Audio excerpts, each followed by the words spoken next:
창세기 11장 1절부터 9절까지 제가 읽겠습니다.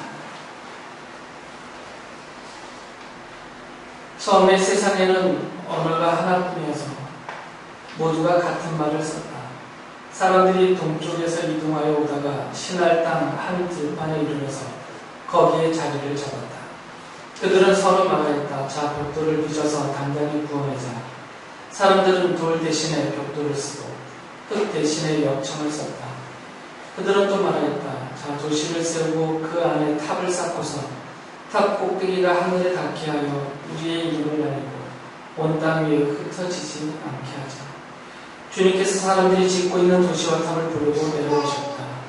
주님께서 말씀하셨다.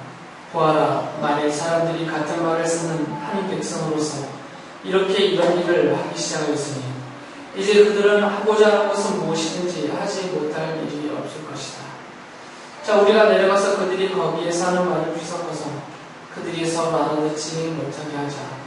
주님께서 거기에서 그들을 온 땅으로 흩으셨다. 그래서 그들은 도시 세우는 일을 그만두었다. 주님께서 거기에서 온 세상의 말을 뒤섞으셨다고 하여 사람들은 그곳의 이름을 바벨이라고 한다.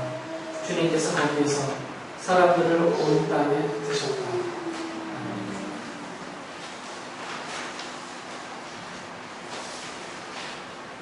창세기 10장을 보면 이제 노아의 홍수 심판 이후에 노아의 후손들이 어떻게 퍼져나가는지 그 족보를 10장에 쭉 기록을 합니다.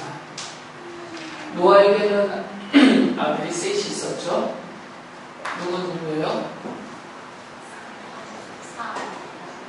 셈, 야벳, 함이죠. 순서대로 하면 셈, 야벳, 함 세 명의 아들이 있었는데 노아의 홍수 끝난 다음에 그들이 이제 무트로 나와서 각각 그 종족대로 쭉 번성해 갑니다. 그 족보가 창세기 10장에 쓰여져 있고요. 그리고 이제 11장에 가면서 바벨탑을 짓는 그런 사건이 나옵니다. 창세기 10장의 족보 내용을 근거로 해서 야벳은 백인종, 그리고 셈은 우리 동양인 황인종, 또 함은 아프리카 중심으로 사는 흑인들, 이렇게 분류하는 것은 정확하지 않습니다. 억지로 짜맞히시면 안 되고요. 아니 뭐 맞는 부분이 있기는 해요. 왜 그러냐면 창세기 10장의 내용을 보면 야벳이 흩어지면서 야벳이 정착하여 주로 산 땅이 어디냐면 그 고대 성경에 나와 있었던 지명을 현대 지명으로 바꿔놓은 것들이 일치되는 게 몇 개 있어요.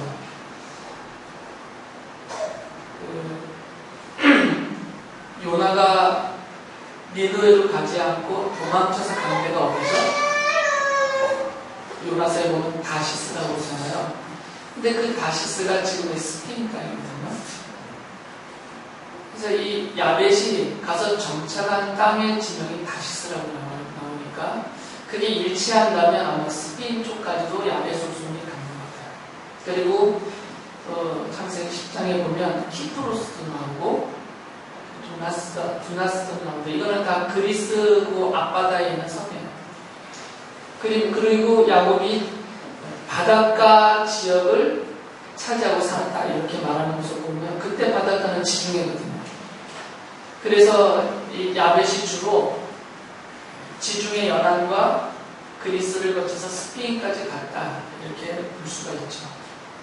그 지명이 맞다면 근데 그 부분은 이제 불확실합니다. 그 지명이 정말 스페인이고 키프로스고 그리스 땅인지 그것은 이게 거의 지금으로 치면 5,6,000년 전의 일이기 때문에 그 지명을 이렇게 일치시키는 게 사실은 쉽지가 않습니다. 또 함은 아프리카 사람이 되었다 이렇게 말하면 이거는 너무 틀린 말이고요. 창세기 10장에 보면 함이 차지하고 정착하고 살았던 땅이 어디냐면 메소포타미아 땅이에요. 메소포타미아면 우리가 예전에 공부할 때 배웠잖아요. 세계 4대 문명 중에서 메소포타미아 문명 이렇게 나오잖아요. 전혀 기억이 없어요? 이건 너무한다. 이걸 기억 못하면. 나일 문명, 메소포타미아 이렇게. 메소포타미아는 지금의 이라크죠. 유프라테스강하고 티그리스강이 이렇게 만나는 기름진 땅. 그리고 나일 문명, 황하 문명 이러잖아요. 하나 더 추가하면 에비엔 문명 이런 식으로. 그러니까 메소포타미아 그 지역을 차지한 사람들이 함이에요. 함의 자손들. 그리고 거기서 좀 북쪽으로 아시리아 제국이 있었던 그 땅. 그리고 또 더 서쪽으로 나가면서 가나안 땅. 지금 이스라엘 중심으로 한 팔레스타인 땅. 그리고 옆으로 가면서 북아프리카 쪽. 이렇게 아주 넓은 지역을 함의 후손들이 차지를 합니다. 10장에 나오는 지명들이에요. 이 셈 족속의 문제인데, 셈 족속이 주로 분포하고 차지했던 땅은 그 정확한 위치가 언급되지 않은 동쪽 산간 지방이다, 지역이다, 이렇게만 써있어요, 단순하게. 그러니까 어쨌든 동쪽이니까 동양 쪽으로 나왔을 것이다 라고 보통 생각을 해서, 그래서 우리 한국인들을 셈의 후손이다 이렇게까지도 말을 합니다. 그런데 말씀드렸듯이 이거는 정확치가 않습니다. 왜 그러냐면 이 고대 성경 고대 시대 때 그 지명을 현대의 지명을 일치시키는 게 쉽지가 않습니다.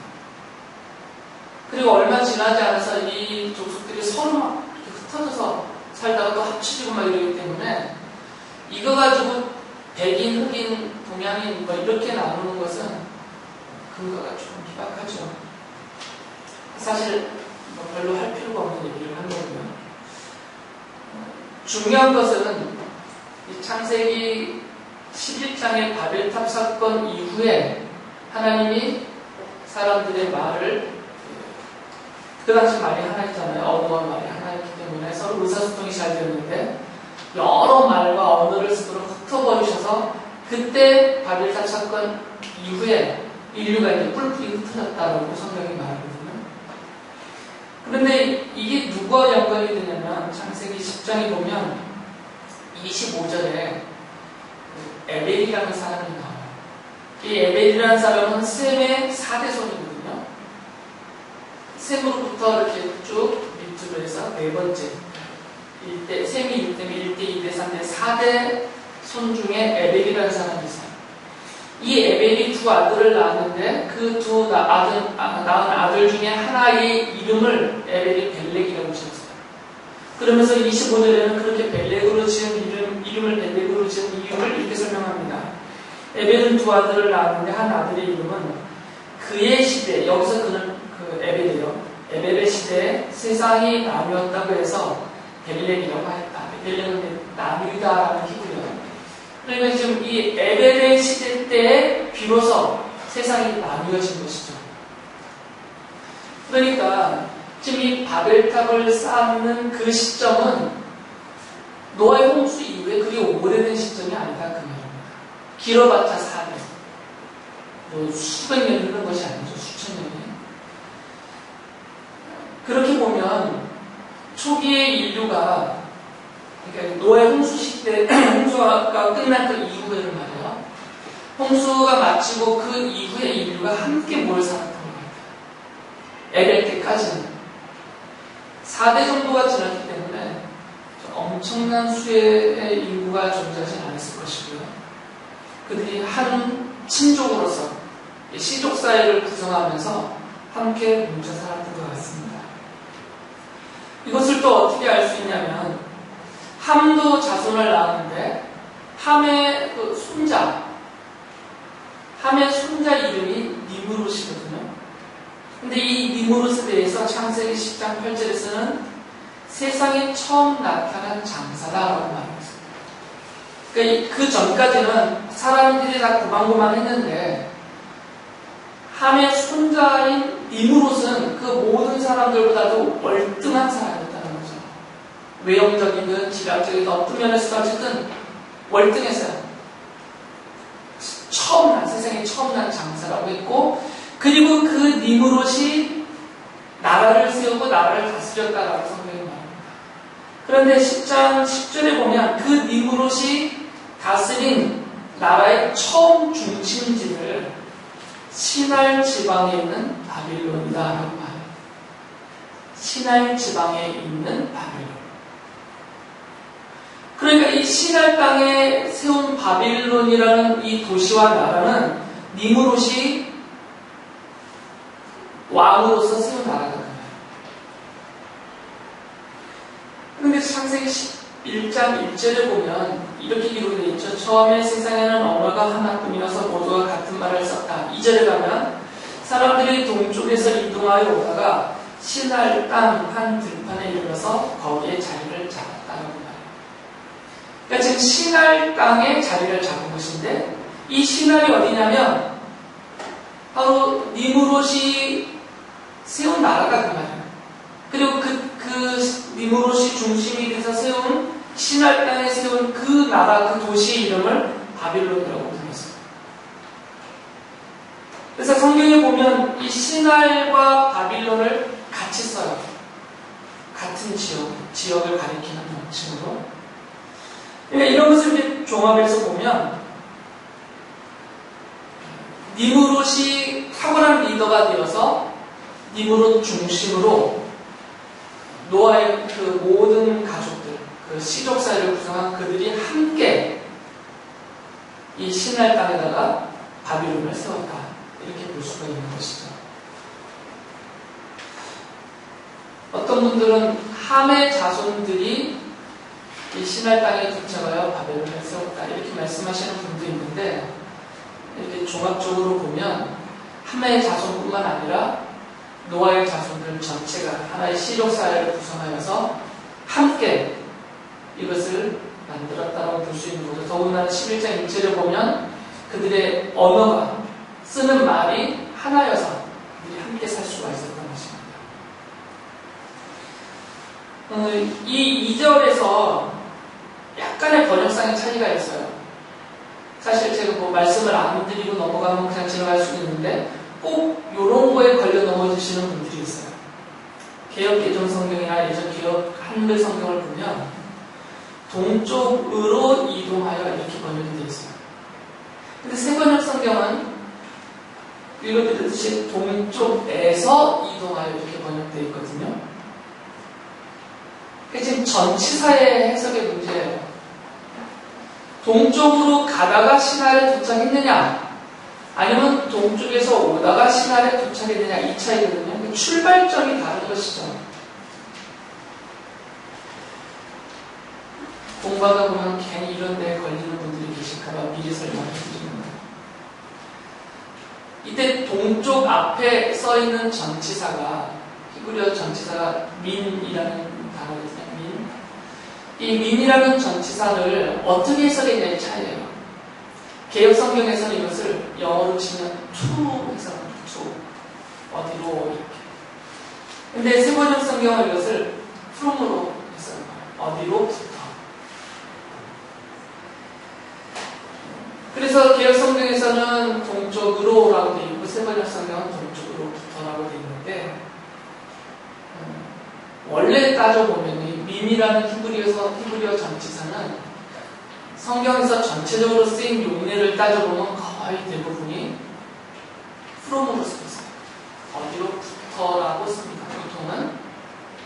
그리고 이 개역 성경의 번역할 때 제가 이해가 잘 안 되는 부분이 이것인데 원래 이 개역 성경은 번역을 할 때 히브리어 헬라어로 된 원문 성경과 그리고 이것을 가장 권위 있게 가장 오래전에 번역해 놓은 것이 킹 제임스 버전이라는 거거든요. 훈정력이라고 말할 정도로 훈정력이라는 것은 아예 잘못된 게 없다는 거예요. 이것을 참고해서 그리고 또 구약성경, 히브리어로 된 구약성경을 그리스말로 번역해 놓은 것이 70인경이에요. LXS라고 표현하는 이런 것들을 종합해서 연구하고 한국말로 번역해 놓은 게 개역성경이에요. 그러면 당연히 개역성경은 히브리어 원문 그리고 이것을 헬라어로 번역해 놓은 70인경 그리고 이것을 영어로 가장 권위 있게 번역해 놓은 킹 제임스 버전 이런 것들을 참고해서 번역을 했던 번역하면 여기서 쓰는 거와 똑같이 했어야 되는데 이 성경들에서는 이 민을 다 from으로 번역이 나왔어요. 그 70인경, 구약 성경을 헬라어로 그리스말로 번역한 70인경에서도 이 민을 아포라고 번역을 해서 이것은 from이라고 말이에요. 그런데 이런 것들을 다 참고해서 이것 중심으로 번역해놓은 개혁 성경은 왜 to라고 이걸 갑자기 바꿔놓는다고 모르겠어요. 이것을 to라고 번역한 현대식으로 번역해놓은 영어 성경이 NIV나 NASB 이런 거거든요. 여기는 다 이걸 to라고 번역해놨어요. 그래서 번역하면서 왜 그쪽을 따라가는지 그게 이상하고. 그래서 제가 볼 때는 더 권위적이고 더 원문에 가깝게 번역을 하면 어디로부터 왔다 이렇게 번역하는 게 좋은 것 같아요. 그래서 새번역 성경이 개혁 성경보다는 이 부분은 더 잘 번역한 것 같습니다. 그래서 동쪽으로부터 왔다 이렇게 말하면 좋겠고요. 왜 굳이 이것을 동쪽으로 이렇게 번역에다 중심을 뒀냐면 이게 이스라엘 중심의 세계가 아니거든요. 이스라엘을 세계 중심으로 놓고 번역을 하다 보니까 이스라엘에서 보면 바벨론은 동쪽에 있거든요. 그래서 동쪽으로 간 것처럼 이렇게 번역한 것 같아요. 엄청 중요한 얘기는 아니지만 이런 사소한 것 갖고 괜히 성경이 이상하다, 번역이 이상하다 이렇게 따지기 때문에 이런 차이를 좀 말씀을 드린 것이고요.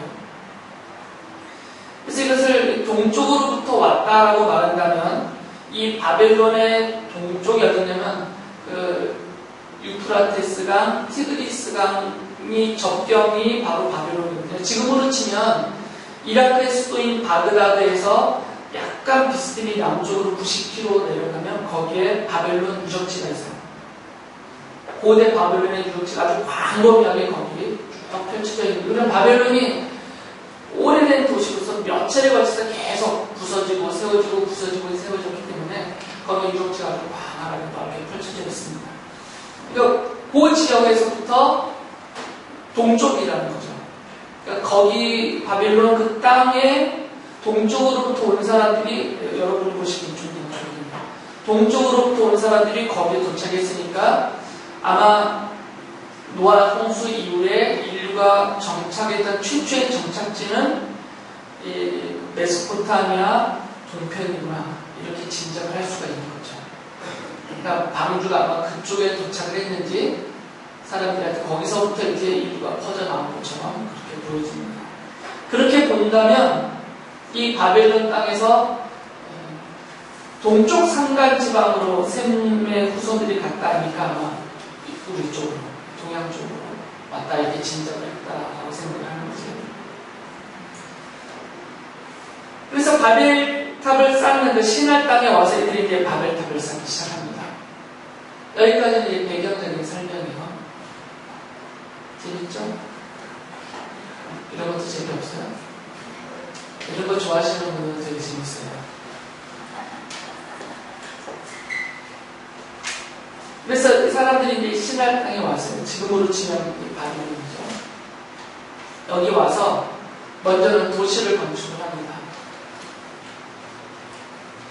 유적지를 보면 이제 이 도시가 점점 확대되어서 엄청 커지는데 초기에는 뭐 그렇게 크지는 않았을 것 같아요. 도시를 건축하고 그 도시 한 가운데 탑을 쌓습니다. 근데 여기서 쌓은 탑을 우리가 생각하는 이렇게 뾰족 솟은 탑이라고 생각하시면 안 돼요. 바벨론의 유적지나 또는 고대의 기록들을 보면 그러니까 이들이 쌓았던 그 탑을 고대의 보고 기록으로 남겨놓은 문서들이 있는데 고대 문서들이 이 고대 문서들을 근거로 해서 이들이 쌓은 탑의 그 모양을 보면 뾰족 솟은 탑이 아니고 층층이 쌓아오는 형태예요. 밑을 넓게 쌓고 그리고 그 위에 다시 또 한 칸을 쌓고 또 그 위에 또 한 칸을 쌓고 이런 식으로 쌓아 올라간 것이죠. 물론 지금 창세기 11장에서는 쌓다가 포기했죠. 하나님이 못 쌓게 하셨으니까. 근데 이제 후대 바빌론 사람들이 이것을 다시 건축을 했어요. 그래서 그들이 건축한 게 기록으로 남겨져 있고 그래서 그림으로 그려놨는데 고대 사람들이 7층 형태로 되어져 있습니다. 이 초기에 쌓은 이 바벨탑은 신전의 형태는 아니었어요. 그런데 후기에 바벨론을 도시로 완성한 후대인들이 쌓은 이 바벨탑은 이렇게 7층으로 쌓고 맨 꼭대기 위에 신전을 지어놨어요. 그런 형태로 탑을 쌓은 것이죠. 후대 가서 이제 발전을 한 거죠. 이렇게. 근데 이들이 탑을 쌓았는데, 도시를 세우고 탑을 쌓았는데, 하나님이 보시기에 이것이 좋지 않았어요. 하나님이 보시기에 아무 문제가 없었다면 굳이 이것을 못 쌓게 할 리가 없었겠죠. 근데 하나님이 이것을 쌓지 못하게 하신 것을 보면 이 도시와 탑을 세우는 이들의 동기, 그 의도가 잘못됐다는 것을 알 수가 있습니다. 그들이 스스로 한 말에서 그것을 좀 찾아볼 수가 있는데 11장 4절에 보면 이들이 이 도시와 탑을 쌓으면서 스스로 이렇게 말을 해요. 자, 도시를 세우고 그 안에 탑을 쌓고서 탑 꼭대기가 하늘에 닿게 하여 우리의 이름을 날리고 온 땅 위에 흩어지지 않게 하자라고 말해요. 이게 탑을 쌓은 동기입니다. 도시를 세우고 탑을 쌓은 그들이 이유에 왜 이렇게 쌓았는지 여기 보면 뒷부분이죠. 우리의 이름을 날리고 널리 알린다는 거예요. 그 결과로 온 땅이 흩어지지 않게 하자. 이게 동기입니다. 그 앞에는 이제 그들의 과정을 말하는 것이고 탑 꼭대기가 하늘에 닿기까지 하고 그리고 나서 이게 내 동기예요. 그렇게 하는 이유. 우리의 이름을 알리자. 여기서 말하는 우리의 이름은 사람의 이름이죠. 사람의 이름을 널리 알리고 그리고 흩어짐을 막자. 우리가 흩어지지 말자. 이들의 모습은 노아의 모습과 다릅니다. 성경이 말하고 있는 노아는 하나님의 은혜를 입은 사람이었죠, 전체적으로. 그리고 그는 하나님의 말씀을 듣고 하나님의 말씀대로 준행하여서 방주를 지었어요.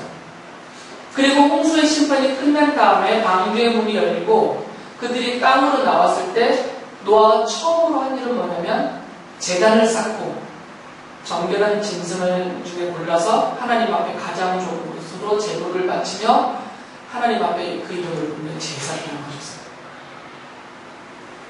그러면 이 노아와 지금 이 바벨탑을 니므롯을 이 중심이 됐을 것인데 니므롯을 중심으로 해서 이 바벨탑을 쌓는 이 사람들과 대조가 되고 있는 거죠. 물론 더 나아가서는 12장에 등장하는 아브라함과 대조가 되지만 앞에 부분에 노아하고도 지금 대조가 돼요. 아브라함 얘기 이제 다음 주부터 설교할 텐데 거기 넘어가기 전에 일단 일차적으로 노아와 비교가 되는 것입니다. 노아는 자기의 이름을 부르는 자가 아니라 하나님의 이름을 부르는 자였어요. 하나님의 이름을 부른다는 것은 그 하나님께 순종적인 삶의 자세를 갖는 것이죠. 그런데 이 바벨탑을 쌓은 이 사람들은 하나님의 이름이 없어요. 이들에게는 자기들의 이름을 날리는 것이죠. 자기들의 이름을 세우기 위하여 이 도시와 탑을 쌓고 있습니다. 그리고 하나님이 아담에게도 말씀하셨듯이 지금 노아에게 주신 복이 무엇이었냐면 노아와 그의 아들들에게 주신 복은 온 땅에 생육하고 번성하는 복이에요. 그러니까 한 지역에 몰려 사는 것이 아니라 이들이 아주 넓게 퍼지면서 하나님이 만드신 이 창조 세계에 넓게 퍼지면서 그곳에서 하나님의 말씀에 순종하면서 하나님 앞에 예배하면서 하나님의 뜻대로 사는 것, 이것이 하나님의 의도셨는데 지금 이 신할 땅에까지 모이게 된 이들은 이 하나님의 의도와는 달리 자기들의 이름을 날리고, 그 얘기 뭐냐면 이제 하나님의 이름이 아닌 자기들의 이름으로, 다시 말하면 자신들의 의지와 자신들의 계획과 뜻대로 살겠다 이것이에요. 그리고 흩어지지 않겠다 이것입니다. 그 흩어짐을 면하기 위하여서 이 도시와 탑을 쌓는 것입니다. 그러니까 이들의 의도는 한마디로 한다면 하나님께 대한 반역이죠. 그들의 나라에서 하나님의 이름도 빼버리고 자기들의 이름으로 가득 채워요.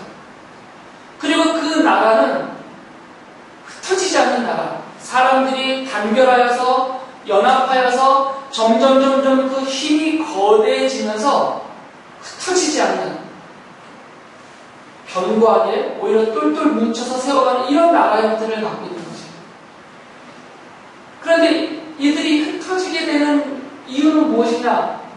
두려워했던 것 말하면 첫째는 자연재해 때문에 흩어지게 될 것을 두려워했어요. 그리고 외부적인 어떤 이 당시는 아주 큰 나라가 아니었기 때문에 내구주들이라든지 어떤 이런 외적인 침입 이런 것들로부터 자신들을 보호하고 흩어지지 않기 위해서 도시를 세웠던 것이고, 그런데 더 근본적으로 보면 이들을 흩으시는 분이 하나님이시니까 하나님으로부터 흩어짐을 막기 위해서 우리는 안 흩어지겠다 이것이에요. 흩어지는 게 하나님의 뜻인데 그러기 위해서 이들이 뭉치는 것입니다. 이것을 상징적으로 뭉치게 하기 위해서 가운데 탑을 쌓고 이것을 최대한 높게 올려서 인간의 힘이 자기들의 연합된 힘으로 이렇게 할 수 있다는 것을 강조하려고 했던 것입니다. 그것을 더 자세하게 설명해 주는 것이 하나님의 말씀입니다. 하나님이 이들이 도시를 세우고 탑을 쌓는 것을 보시면서 이렇게 말씀하셨어요.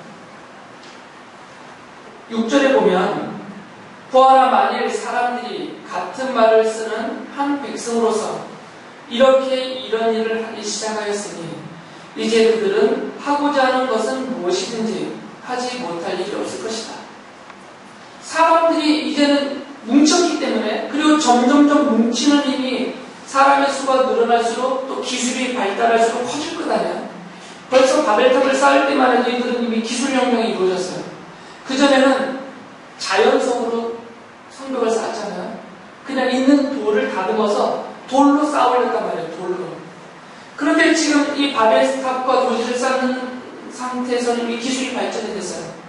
벽돌을 굽기 시작했습니다.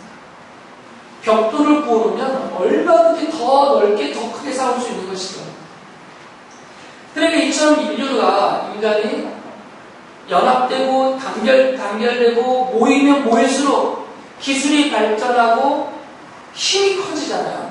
기술이 발전하고 힘이 커질수록 이제 사람들은 자기들이 하고 싶은 것을 하게 될 것이라는 거예요. 내버려 두면 이제 이들이 하고 싶어 하는 것은 못할 것이 없다 이것이에요. 지금 인류가 못할 것이 없어요. 끝없이 발전하고 있습니다. 이제는 하늘을 뚫고 올라가고 있어요. 계속해서. 우리 태양의 끝을 향하여 가고 있어요. 우리가 쏘아올린 그 로켓이 바다 끝까지도 내려가고 있고요. 마이크로 세계열잖아요. 조그만, 정말 조그만 초미리의 그런 세계까지 다 들어가고 있고. 그러니까 인간이 기술이 발달하고 힘이 세지니까 이제는 못할 게 없어졌어요. 모든 질병을 다 정복할 수 있다고 호언장담하고 지금 의학계가 발전하고 있죠. 하나님이 하신 말씀을 보면 이게 사람들이 연합하고 모이면 자신들의 이름으로 자신들이 하고 싶은 것은 앞으로 막을 수 없을 정도로 그렇게 무한히 발전할 것이다. 그래서 하나님이 이렇게 두면 안 된다라고 하신 거죠. 그래서 그들을 흩어버리신 것이죠. 흩으신 방법은 말을 섞어버리신 거예요. 말이 통하면 잘 모입니다. 우리가 지금 한국어라는 한국말을 하나를 같이 쓰기 때문에 이렇게 모여 있어요. 그런데 이 자리에 우리들이 각각 다른 말을 하면 금방 이건 깨지죠. 제가 한국말로 아무리 핏대 올리며 설교를 하면 뭐예요? 여러분이 못 알아듣는잖아요. 예배 마치면 이제 여성분들이 준비한 맛있는 밥을 먹으러 갈 텐데 밥 먹으러 가자 말해도 못 알아들으면 제가 싸우자고 하는 건지 결국 분열과 다툼이 생겨서 뿔뿔이 터지게 될 거잖아요. 그러니까 사람의 이 연합은 언어, 의사소통이 될 때 연합이 되니까 하나님이 이 의사소통을 막아버리신 거죠. 그래서 지금 현대 전 세계에 분포되고 흩어져서 사용하는 그런 언어로 흩어버리신 거죠. 그래서 사람들이 이제는 같은 말을 쓰는 사람들끼리 모였겠죠. 같은 말을 쓰는 사람들끼리 모여서 자기들이 살 곳으로 뿔뿔이 흩어져 나가서 함의 후손이든 야벳의 후손이든 셈의 후손이든 이제는 혈통이 아니에요. 같은 말을 쓰는 사람들끼리 연합하여 흩어진 거죠. 그러니까 아프리카 쪽에도 같은 말을 쓰는 사람들끼리 갔을 것이니까 함의 후손도 갔을 것이고 야벳의 후손도 갔을 것이고 셈의 후손도 그렇게 갔겠어요. 함의 후손끼리 같은 말, 야벳의 후손끼리 같은 말, 셈의 후손끼리 같은 말 이렇게 하신 것이 아니잖아요. 다 다른 말을 썼습니다. 그래서 뿔뿔이 흩어버리신 것이죠. 이렇게 하나님이 흩어버리신 이 바벨탑이 무슨 의미가 있냐를 보는 게 중요합니다. 지금까지는 제가 그냥 쭉 설명만 한 거죠.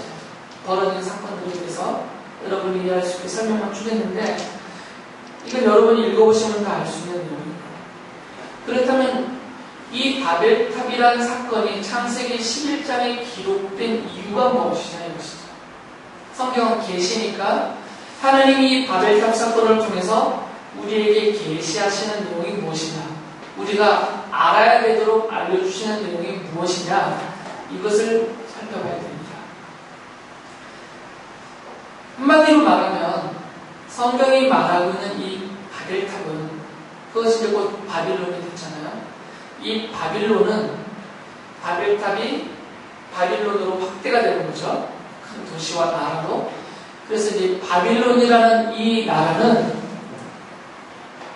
성경이 말하는 것을 종합을 하면 세상 나라의 전형이 되는 거죠. 전형이라는 단어는 그것을 완전하게 보여주는 형체가 그 말이에요. 원리적으로, 본질적으로. 그러니까 이 바빌론이라는 이 나라는 바벨탑을 쌓아서 만들어 놓은 이 바빌론이라는 도시가 나중에 나라가 되어버렸는데, 이 바빌론이라는 나라는 그 이후에 성경에서 언급되어지는 모든 세상 나라가 어떤 나라인지, 그 나라의 성격, 그 나라의 본질, 특성, 이런 것들을 다 보여주고 있다 이 말이에요. 바빌론이. 그러니까 바빌론을 보면 그 이후에 등장하는 모든 세상 나라가 어떤 나라인지를 알 수가 있다 이 말이죠. 성경에 보면 이 바빌론을 메소포타미아의 한 지역에 자리하고 있는 특정한 한 도시와 나라라고 언급하지 않아요. 오히려 이것을 세상 나라 전체를 가리키는 세상 나라의 대명사로 사용합니다. 예를 들면 베드로 사도가 쓰는 이 베드로전서에 보면 베드로전서 5장 13절에 이런 말씀이 있어요. 여러분과 함께 택하심을 받은 바벨론에 있는 자매교회와 라는 표현이었어요. 여기서 바빌론은 로마 제국이거든요. 그러니까 베드로 사도는 로마 제국을 바빌론이라고 불렀어요. 당시에는 로마 제국이 세계 전체를 통일하고 지배하고 있었으니까 로마 제국이 당시에는 세상 나라의 대명사였는데 그 로마 제국을 베드로 사도는 바빌론이라고 불렀던 것이죠. 그리고 요한계시록에 가면 주님이 재림하시고 이루어질 마지막 최후의 마지막 날에 주님이 심판하신 이 세상 나라를 가리키면서 그 세상 나라를 바빌론이라고 부릅니다. 특정한 어떤 나라가 아니라 세상 나라 전체를 바빌론이라고 말합니다. 그래서 요한계시록에서 이사야서 21장 9절의 내용을 그대로 인용하는 것인데 이렇게 말하죠. 또 두 번째 다른 천사가 뒤따라와서 말하였습니다. 무너졌다, 무너졌다. 큰 도시 바빌론이 무너졌다. 바빌론은 자기 은행으로 빚은 진노의 포도주를 모든 민족에게 마시게 한 도시다.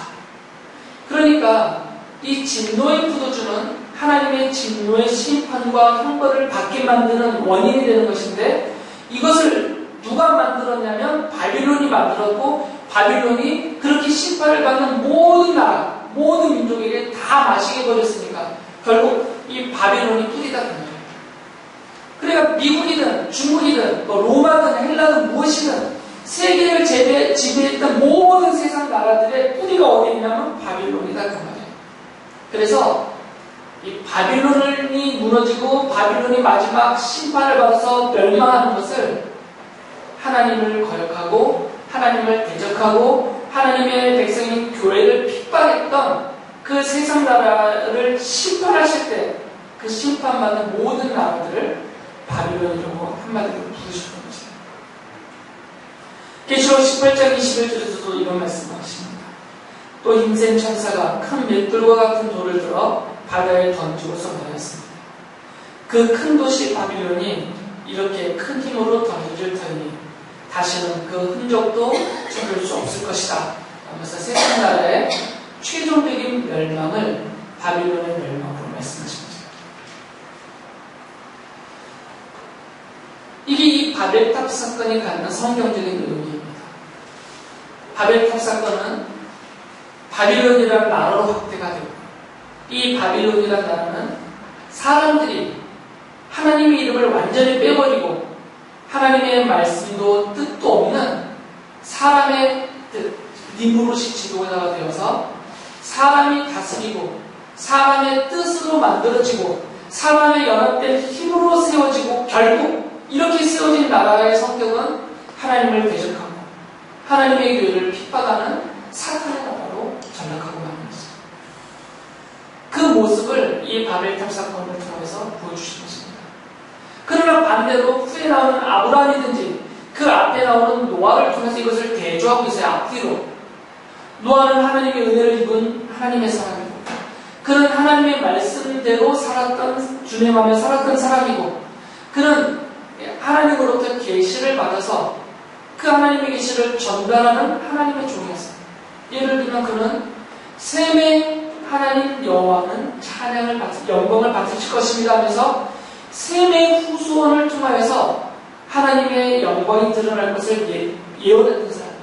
그러니까 셈의 후손으로 누가 나와요? 아브라함이 나오잖아요. 그러니까 이 노아는 이렇게 하나님의 이름으로 하나님의 영광을 위하여서 하나님의 종으로 철저하게 살았던 사람이지만 반대로 비록 그의 후손들이지만 이 바벨탑을 쌓은 그 인류는 하나님의 이름은 빼버리고 자신들의 생각과 자신들의 힘과 자신들의 의지와 그 뜻으로 스스로의 이름을 위하여 나라를 세우고 살았던 전형적인 세상 나라의 모습을 보여주고 있는 것입니다. 이렇게 본다면 우리 모두는 바로 이 세상 나라에서 이 바벨탑을 쌓는 무리 안에서 건져냄을 받은 자들입니다. 그리스도께서 보혈로 우리의 죄를 쓰시고 우리를 하나님의 자녀되게 하셔서 우리를 하나님 나라의 백성이 되게 하셨습니다. 그 전에는 바벨탑을 쌓던 그 무리 속에 있었던 무리들인데 그 전에는 바빌론이라는 이 나라 속에서 함께 자기 자신의 이름만을 위하여 살던 그런 인생이었는데 하나님이 우리를 예정하신 대로 거기서 택하여 불러내셔서 이제는 나의 이름만이 아니라 하나님의 이름을 위하여 사는 자로 바꿔버리셨어요. 이제는 하나님을 예배하는 자가 되게 하셨습니다. 하나님의 말씀을 따라 사는 자로 바꿔놓으셔서요. 이 세상에 바벨탑을 쌓는 자기의 나라를 쌓는 이 세상 나라를 쌓는 그래서 최종적으로는 하나님의 손에 의해서 완전히 멸망받는 그런 인생이 아니라 오히려 그 하나님의 손에 의해서 세워지고 붙들려서 인도함을 받고 보호하심을 받고 그 영원한 하나님 나라의 주인이 되게 하시는 그 은혜를 입고 사는 참된 하나님의 자녀와 백성이 되게 하셨다는 것입니다. 우리의 본질이 바뀐 것이에요. 본질을 바꿔놓으셨다면 이제 본질을 따라서 사는 삶의 자세도 달라져야 된다는 것입니다.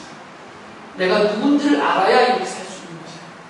내가 여전히 바벨탑에 벽돌을 올려놓고 있는 자라고 알고 있으면 그렇게 살아가다 그렇게 나옵니다.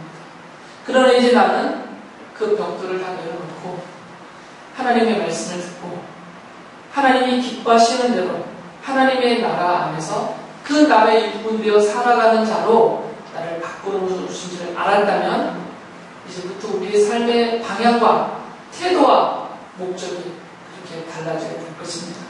나를 이렇게 바꿔놓으신 하나님께 감사하고 또 나를 통하여서 이 하나님의 나라를 이루어가고 세우시려고 하시는 그 뜻을 깨닫고 그 일에 쓰임받게 하신 것을 감사하면서 순종하면서 그렇게 살아간다면 그 살아가는 과정 중에 여러분의 이름은